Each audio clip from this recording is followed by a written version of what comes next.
Hey everyone, today I'm going to show you how to change out the filter in a Samsung French door refrigerator. I'll put the exact model number in the description as well as a screenshot here in the corner, but it's really the same process for most of these Samsung French door refrigerators. All right, so you can see on my panel over here, you've got the red filter light indicating it's time to change out my filter.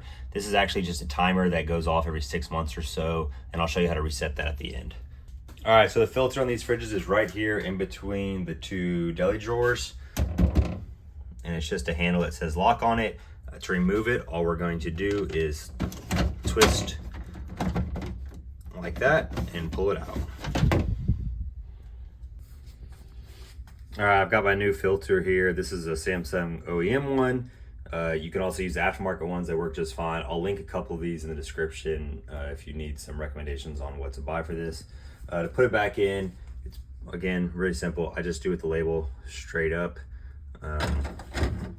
Push it in so you can't push it anymore, and then we'll just spin it clockwise 1, 2 times. This kind of gets it almost in there, and then that third time is when it locks into place. And again, you'll have the lock pointing up to the lock here. That's how you know you're all the way in. So once everything's back in here, I just want to go ahead and reset my timer over here. Again, reminder, this is just a timer. It's not linked to your filter's health in any way. It just will turn red every 6 months. Biggest thing you need to do, a lot of people struggle with, is make sure to unlock your panel here first. So 3 seconds, we'll hold for 3 seconds. Now that's unlocked. And then right here on ice maker, it says filter reset 3 seconds. So we'll just hold ice maker for 3 seconds.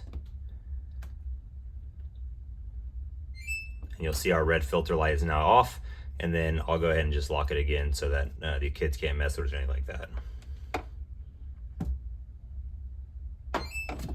So that's it, we're all done. If that helped you out, let me know below. If you have any questions, let me know. Otherwise, I'll see you on the next project.